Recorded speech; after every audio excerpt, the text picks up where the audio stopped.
Antes de darle la palabra a don Beto, me gustaría poder hacer una pequeña, bueno, no tan pequeña porque resulta ser que don Beto es una persona muy dinámica, entonces tiene a su haber un currículum bastante amplio, pero voy a tratar de resumirlo para que todos y todas tengamos noticia de cuál es la excelente persona que tenemos enfrente el día de hoy.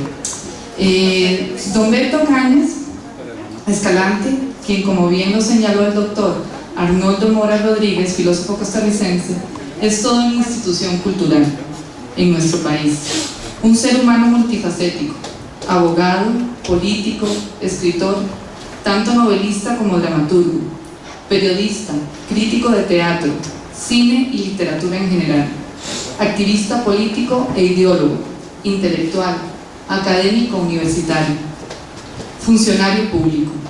Es considerado una de las figuras trascendentales de la vida cultural, política y social de la segunda mitad del siglo XX en nuestro país.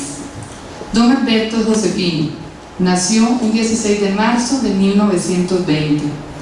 Es un hijo ejemplar de nuestra educación pública. Cursó su primaria en la escuela Buenaventura Corrales, lo que conocemos los josefinos como el edificio metálico. Realizó sus estudios de secundaria en el Liceo de Costa Rica, donde se graduó en 1937. Estudió Derecho en la Universidad de Costa Rica y se graduó como abogado en 1944. En ese mismo año entró a trabajar en el Diario de Costa Rica.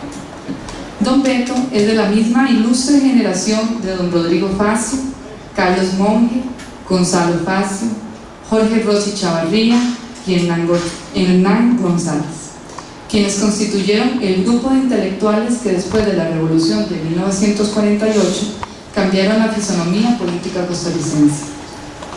Es de todos conocido la preocupación que don Alberto tiene por las cuestiones sociales, lo cual lo impulsó a ingresar en el Centro para el Estudio de los Problemas Nacionales y a desarrollar una carrera periodística muy prolija hasta la fecha.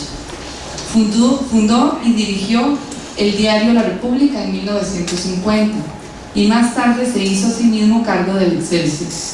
Ha sido columnista en La Nación, La Prensa Libre y el semanario Universidad.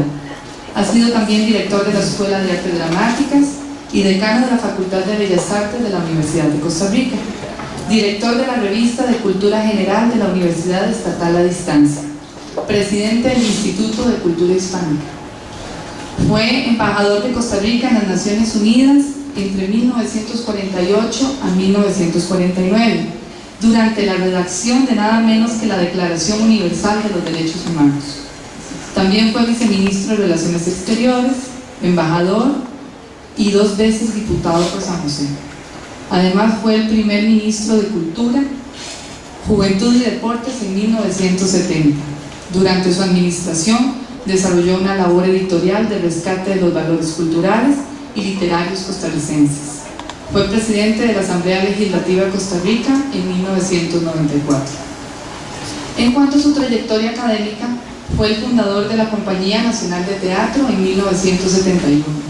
Entre sus muchos cargos se encuentra ser profesor de teatro de la Facultad de Ciencias y Letras de la Escuela de Ciencias de la Comunicación, de la cual fue además promotor y creador.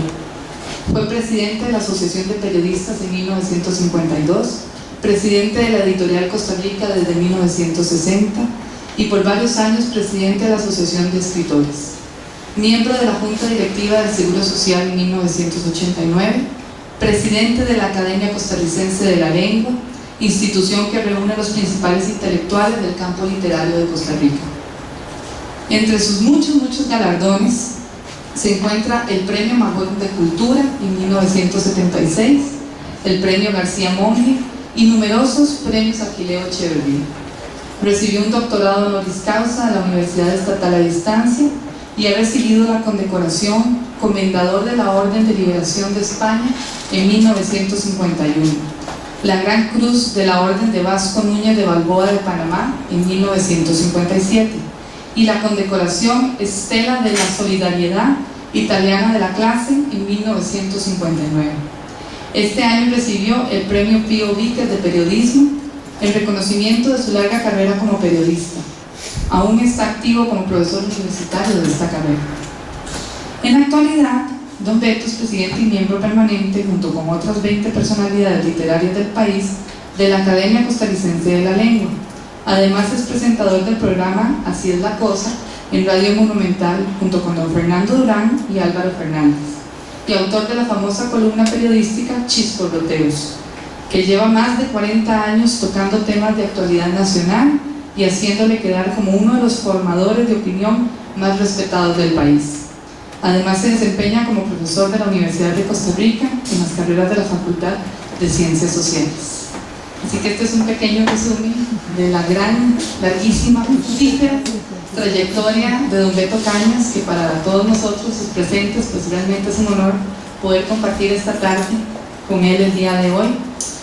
Don Beto viene pues para contarnos, conversar con nosotros un poco sobre el tema de la crisis de valores cívicos que tenemos acá en Costa Rica, y ojalá que pues pueda ser una charla amena en la que también ustedes participen. Aprovechemos el tiempo que vamos a estar acá con don Beto, y sin más preámbulo les cedo la palabra. Bueno, muchas gracias por la invitación a venir aquí. Muchas gracias por las palabras de la profesora, sobre todo. En realidad,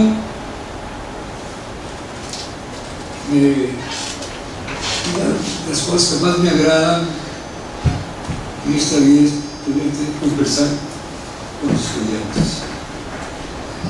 A pesar de mi avanzada edad, sigo dando clases para no perder el contacto con la juventud. Ahí estoy en la Universidad Latina dando clases una vez por semana, pero ahí estoy. Y es que pienso en la situación que está viviendo este país tan acongojante.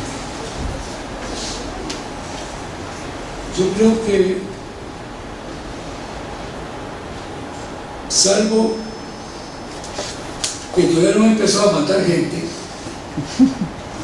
estamos como en el 17 y como en el 48. Es decir, la corrupción absoluta, el gobierno paralizado, la mediocridad enseñoreada, por lo menos de dos de los poderes del Estado, y una constante pregunta: ¿qué va a hacer en este? ¿Qué va a pasar aquí? ¿Qué va a pasar aquí? Recuerdo que, siendo yo todavía estudiante de segundo año de Derecho, regresó a Costa Rica después de una ausencia de 20 años el profesor don Roberto Brenes Mesena. Regresó a Costa Rica pensionado por la Universidad de Robusto y a pasar sus últimos días. Se había exiliado en el año 19 voluntariamente, casi que para castigarse por cierto apoyo que le había dado la dictadura de Tinoco y de la que se arrepentía, pero él regresaba y nos dijo en agosto de 1939, cuando todavía no había ocurrido nada en Costa Rica, que la Costa Rica que encontraba le gustaba menos que la Costa Rica que había dejado 20 años antes. ¿Por qué? Porque por primera vez en la historia de Costa Rica, y sin que nadie le extrañara, ni le preocupara, ni le indignara esto, íbamos por primera vez en nuestra historia a una elección con candidato único. Ahí estaba, ahí lo teníamos. El gobierno de León Cortés había impuesto la candidatura del doctor Calderón Guardia a base de garrotazos de la policía y disolviendo las manifestaciones de oposición que aspiraban a una cuarta candidatura original, que terminaron por retirarse y dejar el campo a un candidato único por primera vez en nuestra historia. Y decía yo en el BC, he preguntado por ese candidato uno. Lo único que me dicen es que es un médico joven, muy bien parecido, que juega fútbol en la sabana los domingos y que no les cobra las consultas a los pobres, pero las cobra y duro a los ricos. Eso es todo lo que sé de él. No sé qué piensa, no sé qué criterios tiene sobre las cosas del Estado, no se ha pronunciado nunca sobre nada. Ustedes son los jóvenes. Ustedes deben aprestarse a vivir a partir del próximo mayo bajo un gobierno nacido en esas condiciones, impuesto un presidente que nadie sabe lo que piensa, ni lo que siente, ni lo que dice, solo sabe que juega fútbol. Y corresponde a ustedes, los jóvenes, prepararse, porque el país está en decadencia y estará en manos de ustedes mucho antes de lo que ustedes imaginan. No crean ustedes que van a tardar mucho, el país está en manos de ustedes. Un profeta, ni 10 años después, 9 años después, teníamos el país en nuestras manos.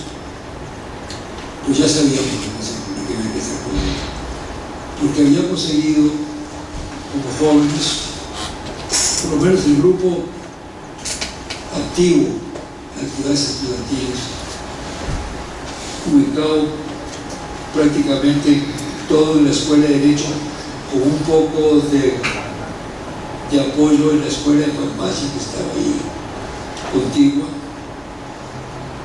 y siguiendo un consejo explícito de BNC, nos dedicamos a salir los domingos de San José. Dejen los libros por un rato y vayan a conversar con la gente. Y no vayan a conversar con la gente que opine en los periódicos, eso que llaman la opinión pública, que es la opinión que se publica. No vayan a preguntar qué está pensando la gente en los mercados, qué está pensando la gente los domingos a la salida de misa. Y así lo hicimos. Nos dividimos varios grupos y empezamos a salir los domingos, no muy lejos de San José porque nadie tenía carro, todos éramos peatones o habitantes de autobús. Pues empezamos a llegar a los mercados de Desamparados, de Tres Ríos, de San Isidro Coronado, pero que era suficientemente cerca de oír qué era lo que el pueblo pensaba, qué era lo que la gente que estaba ahí estaba pensando, qué era lo que esperaba. Bueno, íbamos grupos de 2 o 3 acá, pero luego volvíamos a San José el propio domingo. ¿Y qué hacemos por lo que nos contaron? Pues los grupos que han salido el domingo se reúnan el lunes a comentar lo que oyeron.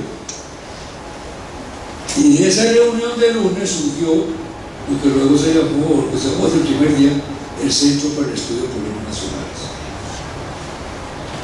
que nació sobre la necesidad que teníamos los que habíamos atado a algún pueblo de conversar con los que habían atado a otro pueblo e irnos dando una idea de qué era lo que el pueblo costarricense de verdad estaba esperando, o estaba pidiendo, o estaba necesitando. Y de todo eso, a lo largo de los años, fue surgiendo casi un programa de gobierno, o fue surgiendo nuestra adhesión a las ideas del Partido Laborista Inglés, del Partido Socialdemócrata Alemán, que estaba por cierto muy desprestigiado, de los partidos socialdemócratas de los países escandinavos, con cuyas ideas nos costó mucho hacer contacto, pero al final lo logramos. Y después con partidos latinoamericanos que tuvieran un planteamiento parecido, como el APRA peruano de la señora Torre y el Partido Acción Democrática, que había sido fundado en Venezuela por un grupo de jóvenes, entre ellos Rómulo Betancourt, que había vivido en Costa Rica exiliado por unos años.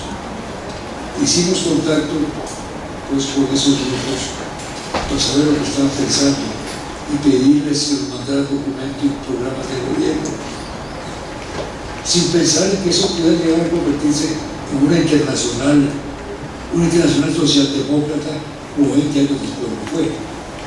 Pero sí el contacto con lo que estaba ocurriendo en los demás países de América Latina. De tal manera que cuando vino el 48, vino la revolución armada del 48, vino la derrota del régimen de 8 años que había implantado casi a la fuerza el doctor Calderón Guardia,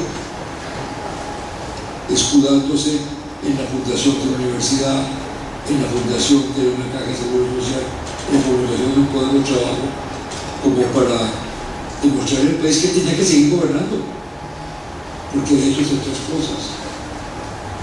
El hecho es que los acontecimientos del 48 fueron terminantes, ¿no? El grupo de muchachos que se alzó con José Figueres en la lucha contaba con algunos de los miembros del Centro para el Estudio de Problemas Nacionales y finalmente cuando la revolución triunfó y se creó una junta de gobierno, resultó que en la junta de gobierno había 3 miembros del Centro para el Estudio de Problemas Nacionales, menos de 20 años antes, después de que Leonel Mesén había profetizado que estaríamos en el gobierno. Los grupos no mencionan muchos. Ahí estaban Luz Macís, Gonzalo Faso y la Lau Gámez, miembros del centro, con parte de la Junta de Gobierno. Menos de 10 años después de la profecía de Leonel Mesén, pero nos habíamos preparado. Sabíamos para dónde íbamos, sabíamos lo que queríamos, y había 3 en el gobierno y otros cuantos en posiciones claves, y se hizo un gobierno cuyos efectos todavía, los efectos benéficos todavía se sienten en este país, a pesar del empeño. Te voy a decir una verdad como un tiempo, del empeño de Oscar Arias de acabar con esta obra, por guardarle una cuenta a don José Figueres, personal. Está cobrando a don José Figueres, que don José Figueres dijo en el año 81, cuando don Oscar Arias se lanzó por primera vez a la política, dijo don Pepe Figueres y lo dijo en público: ni casándose con una prima mía logró que yo lo apoyara. No lo apoyo. Y usted se cuenta de esta